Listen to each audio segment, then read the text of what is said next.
नमस्कार। News for Delhi में आपका हार्दिक स्वागत है। आज हम आपको जम्मू कश्मीर में अनुच्छेद 370 हटने के बाद पहली बार होने वाले विधानसभा चुनाव के बारे में जानकारी देने जा रहे हैं।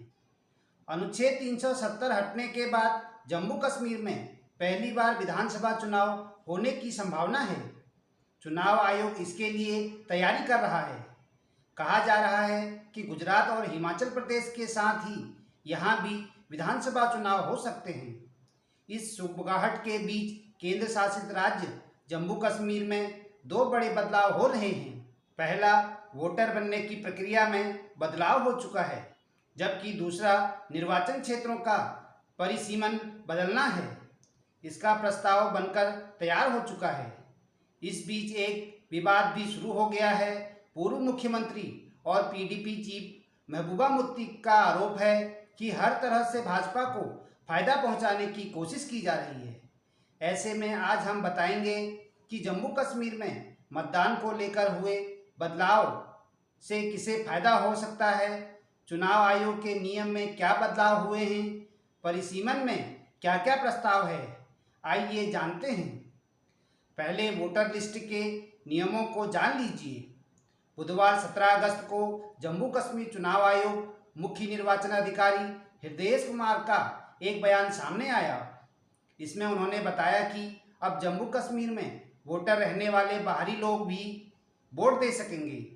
अनुच्छेद 370 हटने की वजह से जम्मू कश्मीर में वोटर बनने के लिए स्थायी निवास प्रमाण पत्र की जरूरत नहीं है। यानी अन्य राज्यों की तरह ही अब अगर आप जम्मू कश्मीर में रह रहे हैं तो वहाँ का वोटर बन सकते हैं।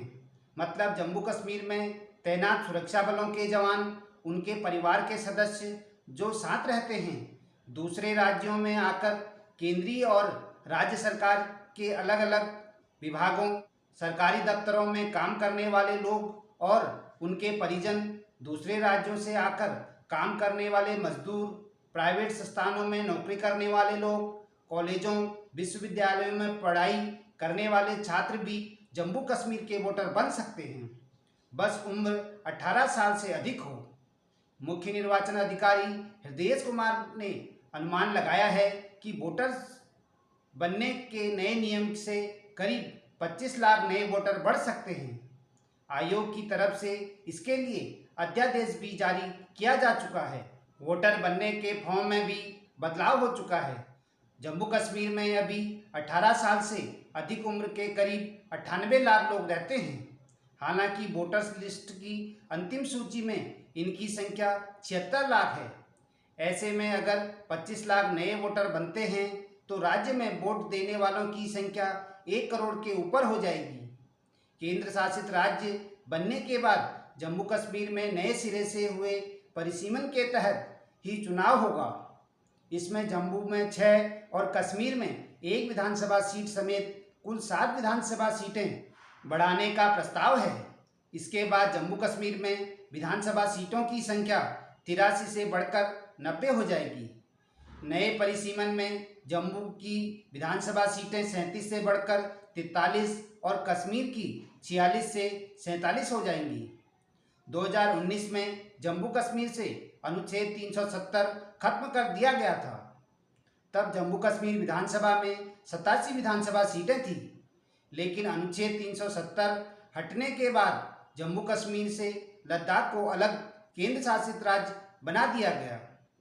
इस बदलाव से जम्मू कश्मीर की 4 सीटें लद्दाख में चली गई, यानी अब जम्मू कश्मीर विधानसभा में 83 सीटें रह गई हैं, जिसे अब बढ़ाकर 90 किया जाना है। जम्मू कश्मीर पुनर्गठन अधिनियम 2019 के अनुसार जम्मू कश्मीर की विधानसभा सीटों की कुल संख्या 107 से बढ़ाकर 114 किए जाने का प्रस्ताव है।